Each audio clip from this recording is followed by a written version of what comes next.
Anand view அன்பு சொந்தங்களுக்கு அன்பான வணக்கம். இன்றைய தினம் நாங்கள் என்னத்தை பற்றி கதைக்க போகிறோம்னு சொன்னால், இந்த இணையதளத்தில் ஒரு ஸ்கேம்னு சொன்னால் மக்களை ஏமாத்துகிற ஒரு செயற்பாடு ஒன்று இடம்பெற்று கொண்டிருக்கு. அதுவும் இந்த வருடப்பிறப்பை முன்னிட்டு அதிக அளவான மக்களை ஏமாற்றி கொண்டிருக்கிறோம். அது சம்பந்தமாகும். அடுத்த விஷயம் என்னென்னு பார்த்தீங்கன்னு சொன்னால், டாக்டரும் பாராளுமன்ற உறுப்பினருமாகிய டாக்டர் ராமநாதன் அர்ச்சனா அவர்கள் தான் இந்த மக்களுக்காக பல விஷயங்களை செய்து கொண்டிருக்கார். அதே மாதிரி நேற்றைய தினம் இந்த யாழ் மாவட்டத்தில் உள்ள கடத்தொழிலாளர் சங்க தலைவர்களோட அவர் என்னென்ன பிரச்சனை என்ன நடக்குன்னு சொல்லி கலந்து ஆலோசிச்சிருக்கார். அது சம்பந்தமான வீடியோ தான் இன்றைக்கு நாங்கள் பார்க்க போகிறோம். அடுத்தது பார்த்திங்கன்னா, இந்த அனுர அரசில் இடம்பெற்று கொண்டிருக்கிற சிஐடியினரால் இடம்பெற்று கொண்டிருக்கிற விசாரணை மற்றும் கைதுகளை பற்றி தான் கதைக்க போகிறோம்.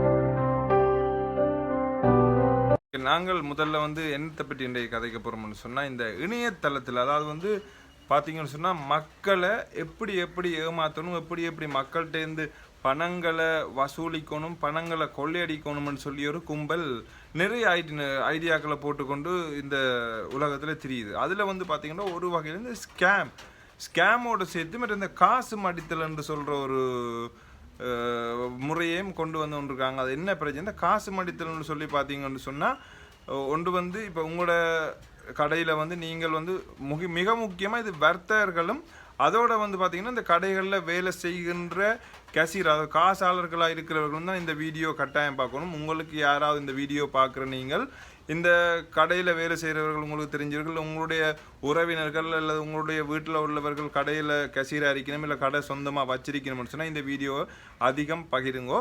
என்னென்னு பார்த்தீங்கன்னா, இது வெள்ளக்காரரால் தான் ஒரு அண்ணா கிட்டல இது சம்மந்தமாக வீடியோ ஒன்று போட்டிருந்தவர். நானும் இதை விழிப்புணர்வாக இருக்கணும்னு சொல்லி தான் வீடியோ போடுறேன். இந்த வெளிநாட்டில் இருந்து தான் இந்த வெள்ளைக்காரர் தான் இந்த காசு மடித்தல் என்ற ஒரு இந்த சம்பவத்தை காசு கொள்ளை அடிக்கிறத கொண்டு என்ன செய்கிறேன்னு சொன்னால், காசை கேஷியரில் போயிருந்து உங்களுக்கு எடுத்து எவ்வளோன்னு கேட்டு என்ன மாதிரி கதை கதைச்சு கொண்டு காசு எடுத்து உங்களுக்கு தர மாதிரி தந்துட்டு, ஆனால் காசு தர மாட்டாங்க. காசு அப்படியே கையில் வச்சு கொண்டு உங்களுக்கு கதையத்தில் நீங்கள் அதை கேஷியர் அணிக்கிற நீங்கள் மைண்டை மாற்றினோன்னா அது மஜிக்கா இல்லை அது உண்மையில் என்ன நடக்குதுன்றது விளங்கையில் டக்குன்னு கதைச்சுன்னா நீங்கள் காசு மாதிரி மிச்ச காசு எடுத்து காசை மாற்றி அதுக்குரிய அவர் கையில் எடுத்த காசுக்குரிய பேலன்ஸ் எல்லாம் எடுத்து ரெடி பண்ணி மிச்ச காசை கொடுத்துருவீங்க. ஆனால் அவர் என்ன செய்வார், அந்த காசை பொக்கெட்டுக்கு அப்படியே நைஸாக வச்சுட்டு அதுக்குள்ளேருந்து திருப்பி அதை எடுக்கிற மாதிரி எடுத்து சில்லற காசு, அதுக்கு இந்த மிச்சத்துக்கும் எந்த வித சம்மந்தமுமே இல்லை. அப்படி ஒரு காசை கேஷியருக்கு கொடுத்தோன்னே கேஷியரும் என்ன செய்வார், அந்த காசை வாங்கி அப்படியே வச்சிருவார். இப்படி நிறைய இடங்களில் ஸ்கேம் ஏமாற்றப்படுது. அதை விட பார்த்தீங்கன்னா ஸ்பெஷலாக இப்போ இணையதளம் மூலமாக பார்த்தீங்கன்னு சொன்னால், இணையத்தில் உங்களுக்கு ஒரு கிஃப்ட் விழுந்திருக்குது, உங்களுக்கு ஒரு லொட்ரி விழுந்திருக்குது, நீங்கள் அங்கே ஒரு காசை அல்லது ஒரு பரிசை வின் பண்ணியிருக்கிறீங்க அப்படின்னு சொல்லி இது இன்றைக்கு நேற்றில் நிறைய காலமாக இப்படி ஒரு ஏமாத்து வேலைகள் அதாவது வருடப்பிறப்புகள் இந்த புது வருட பண்டிகைகளை முன்னிட்டு இடம்பெறுது. கூடுதலாக பார்த்தீங்கன்னா வெளிநாட்டில் இருந்து தான் இப்படியான ஒரு மெசேஜ் அனுப்பி போட்டு இதுக்குள்ளே போய் அதை லிங்க் பண்ணுங்க, அதை செய்யுங்கன்னு சொல்லி பார்த்தா எங்களோட வங்கிகள் இருக்கிற வங்கி கணக்குகள் சூறையாடப்படுது. அதே நேரம் ஃபோனில் இருந்து எடுத்து உங்களுடைய வங்கியிலேருந்து நாங்கள் கதைக்கிறோம். இப்படி நிறைய வீடியோக்களை இந்த யூடியூப்லையோ சரி சமூக வலைத்தளங்கள்லையோ சரி பகிர்ந்து கொண்டிருக்கிறார்கள். ஸோ மக்களே அவதானமாக இருங்க. என்ன பிரச்சனைனா கால் பண்ணி சொல்லுவார்கள், சார் உங்களுடைய பேங்க்லேருந்து பேசுகிறோம், உங்களுடைய ஓடிபி மாற்றணும், உங்களுடைய கணக்கை புதுப்பிக்கணும் அப்படின்னு சொல்லிட்டு உங்களுடைய அக்கௌண்ட் நம்பரை சொல்லுவாங்க, உங்களுடைய அந்த ஏடிஎம் கார்டு 6 நம்பரை சொல்லுங்கன்றுவாங்க, 3 நம்பரை சொல்லுங்கன்றாங்க. எல்லாத்தையும் கடைசியில் சொல்லி போட்டு பார்த்தா எங்களோட பேங்கில் எந்த வித காசும் இருக்காது, போயிடும். இதே சம்பவம் என்னுடைய நண்பன் ஒரு ஆளுக்கு கிட்டல நடந்தது. அது என்னென்னு பார்த்தீங்கன்னு சொன்னால், உண்மையாகவே வங்கியிலேருந்து தான் கால் பண்ணியிருந்தேன். அன்றைக்கு ஒரு சனிக்கிழமை. அப்போ இவர் கோல் எடுத்துக்கு கதை கேட்க இவர் சொல்லியிருக்கிறார், ஓகேக்குன்னு எல்லாத்தையும் கேட்டு போட்டு கடைசியில் இவர் கண்ட மாதிரி அந்த வங்கி ஊழியரை பேசியிருக்கிறார். அது என்னத்துக்குன்னு சொன்னால், இப்படி ஸ்கேம் நடந்து கொண்டு கேட்க உண்மையில் சனிக்கிழமைகளில் வங்கிகள் போட்டு தானே இருந்தாலும் அது தனியார் வங்கியிலேருந்து கோல் வந்தபடியே அவர் அதை உண்மையாகவே ஏற்றுக்கொள்ளலைன்னு சொன்னால், அப்படி இணையதளங்களால் நிறைய ஏமாற்று வேலைகள் நடக்குது. உண்மையில் ஒரு தங்களுடைய மூளைகளை பாவிச்சு மற்றவர்களுடைய மூளைகளை சலவை செய்து இப்படியான சுத்துமாத்துகள் ஏமாத்துகள் இடம்பெறுது. மக்களே அவதானமாக இருங்க. மக்கள் ஏற்கனவே தாங்கள் இவ்வளவோ கஷ்டப்பட்டு இவ்வளவோ கஷ்டங்களின் மத்தியில் தான் உழைச்சி தங்களுடைய குடும்பங்களையும் தங்களுடைய வாழ்வாதாரங்களையும் பார்த்து கொண்டிருக்கிறார்கள். ஸோ இந்த நேரத்தில் இப்படியான அழைப்புகள் யாராவது வந்தால் உண்மையில் நீங்கள் வங்கிகளை நேரடியாக போய் நாடுங்கோ. அப்படி இல்லைன்னு சொன்னால் உங்களுக்கு அயலில் இருக்கிறவர்கள் யாரையாவது உதவிகளை பெறுங்கோ. ஓகே, இப்போ அடுத்த விஷயம் நாங்கள் என்னத்தை பற்றி பார்க்க போகிறோம்னு சொன்னால், இந்த எல்லாருக்குமே தெரியும் ராஜபக்ச அரசாங்கத்தில் கடுமையான ஒரு லஞ்சம் ஊழல் அப்படியான ஒரு அரசைத்தான் இந்த ராஜபக்சாக்கள் நடத்தியிருந்தவ. அது என்ன காரணம் என்று சொன்னால் அவர் என்ன ராஜபக்சாக்கள் என்னன்னு பார்த்தீங்கன்னு சொன்னால், எல்லா இடங்கள்லையுமே பெரிய பெரிய இடங்கள் தங்களுடைய சொந்தங்கள், அதாவது மாமா மச்சான் அண்ணா தம்பி ஒண்டவுட் அண்ணா சித்தப்பா பெரியப்பா அப்படியான ஆக்களை தான் பெரிய பெரிய இடங்களில் போட்டு அப்போ தங்களுடைய ஒரு கருத்துக்கு கீழே தான் எல்லா இடத்துலையுமே வேலைகள் நடந்தது. அரச திணைக்களங்க அரசு அதிகாரிகள் எல்லாருமே இப்போ கிட்டத்தட்ட பார்த்தீங்கன்னா இராணுவ அதிகாரி போலீஸ் அதிகாரி அப்படி நிறைய எல்லா இடத்துலையுமே தங்களுடைய வேலைகளை செய்கிறவர்களை தான் பெரிய பெரிய இடங்களில் போட்டு வச்சிருந்தவ. அது ஒரு பக்கம் இருக்கத்தக்க நேற்று முன்னாள் ஜனாதிபதி மஹிந்த ராஜபக்ச அவர்களுடைய ஸ்பெஷல், அதாவது விசேட பாதுகாப்பு அதிகாரியாக இருந்தவர் தான் கைது செய்துன்னு சொன்னால் கூப்பிட்டு விசாரணையை கூப்பிட்டு சிஐடியால் விசாரணைக்கு கூப்பிட்டு ஒரு 2-2.5 மணி காலத்துக்கு மேலே விசாரணை செய்தவ. அந்த விசாரணையின் ஒரு தொடர்ச்சியாக அடுத்தது அவருடைய மூன்றாவது, அதாவது முன்னாள் ஜனாதிபதி மஹிந்த ராஜபக்ச அவர்களுடைய மகன் ஜோசித ராஜபக்ச அவர்களையும் சிஐடியினர் விசாரணைக்கு அழைச்சிருக்கணும். அது என்னத்துக்காக சொன்னால், கிட்டத்தட்ட நாமல் ராஜபக்ச அவர்கள் இந்த அரசியல்லையும் அவர்கிட்ட அப்பா மஹிந்த ராஜபக்சரோடையும் சேர்ந்து பிரபலஜமாக நிறைய இடங்களில் அமைச்சராக இருந்தவர், நிறைய பொறுப்புகளை வகிச்சிருந்தவர்.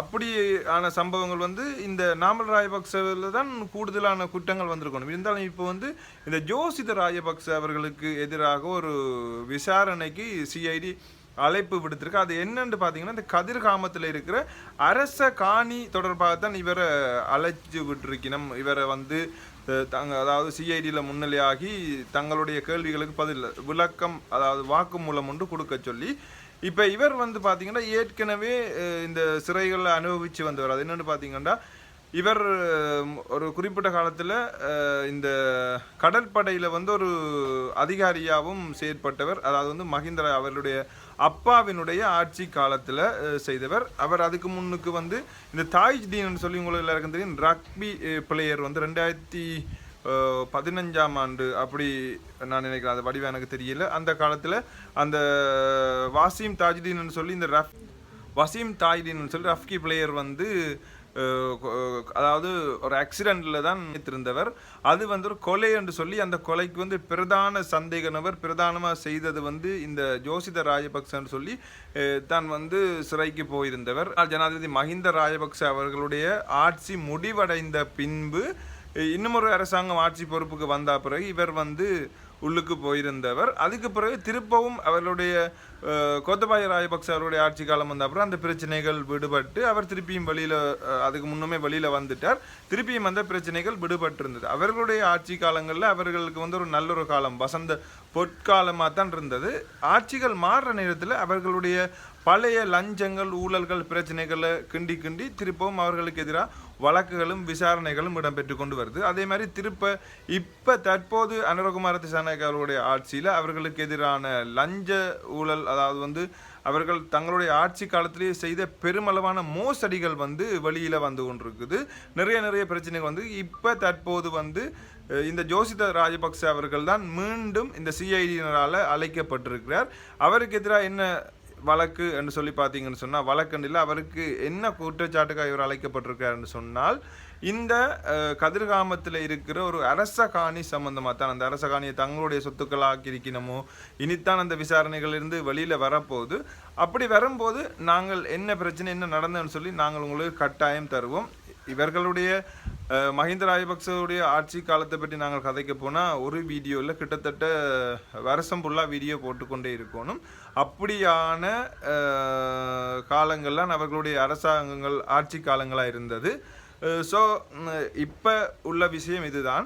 தமிழ்நாட்டு அரசியலில் இந்தியா வந்து இன்றைக்கு நேற்றுகளில் 1970-60களில் இருந்து முக்கியமான ஒரு காரணியாக அமைஞ்சிருக்குது. பேச்சுவார்த்தை என்று அது உங்களுடைய அண்ணன் சொன்ன அதே வசனத்தை சொல்கிறேன். பேச்சுவார்த்தையெல்லாம் நிற்கிறத ஒழிய எந்த முடிவும் எடுத்ததாக இல்லை. ஒரு பாராளுமன்ற உறுப்பினராக முக்கியமாக யாழ்ப்பாணத்தை பிரதிநிதித்துவப்படுத்துகிற என்னால் இது சம்பந்தமான அரசியலில் எவ்வளவு ஆழமான பிரச்சனைகளை கொண்டு போகணும்னு எனக்கு தெரியல. பட் பாராளுமன்றத்தில் இவர்களுடைய பிரச்சனைகளை சம்பந்தப்பட்ட அமைச்சருக்கு மேலதிகமாக கட்டாயமாக தரப்பேன்.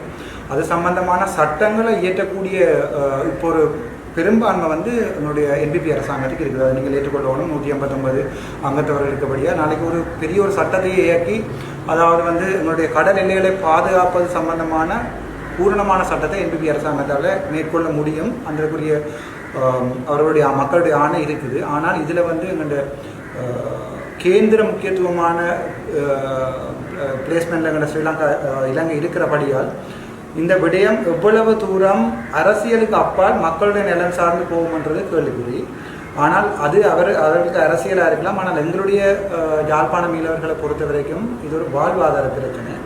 ஸோ இது சம்பந்தமாக இந்திய அரசாங்கத்தோட தனிப்பட்ட எம்பி என்ற அடிப்படையில் நான் என்னுடைய தனிப்பட்ட கருத்துக்களை முன்வைப்பேன். அரசாங்கம் சார்பாக நான் ஒரு பொருள் கருத்துக்களை முன்வைக்க போவதில்லை. அவர்களோட இது சம்பந்தமான திட்டமான முடிவுகள் எடுக்க வேண்டும் என்ற மற்ற என்னுடைய அரசாங்கத்தையும் நான் எதிர்பார்க்கிறேன். தமிழ் மக்களுடைய முக்கியமான வாக்கு, அதாவது 3 எம்பிமாருடைய வாக்கு வந்து எங்களுடைய தேசிய அரசாங்கத்துக்கு இருக்கிறபடியா தேசிய அரசாங்கம் வந்து மக்களுடைய நலன் கருதி இது சம்பந்தமான ஒரு காத்திரமான முடிவு எடுக்கும் என்ற நம்பிக்கையும் எனக்கு இருக்குது. இல்லைன்னு சொன்னால் கொடுத்த வாக்குறுதிகள் காட்டில் பறந்த ஒரு நிலைமை கொண்டு வரும். ஆனால் அதுக்குரிய நடவடிக்கை அவர்கள் எடுப்பார்கள் என்ற பூர்ண நம்பிக்கை என்னென்னு சொன்னால் மீன்பிடித்துறை அமைச்சர் கூட எங்களுடைய தமிழக பிரதேசத்தில் இருக்கிற மேலதிக ஆசனங்களால் தான் பயிரப்பட்டிருக்குது. ஆதலால் நான் நினைக்கிறேன் அது சம்பந்தமாக திடமான ஒரு முடிவொன்றை தேசிய அரசாங்கம் வெகு சீக்கிரத்தில் எடுக்கும் என்றதையும் நான் பெரும்பாலும் எதிர்பார்க்கிறேன். ஓகே, இதோட இன்றைய வீடியோவை நான் முடிச்சு கொள்கிறேன். திருப்பி இன்னொரு வீடியோவில் உங்களை சந்திக்கும் வரை உங்களிடமிருந்து விடைபெற்றுக் கொள்ளான் உங்கள் அனந்த் வியூ. நன்றி மக்களே.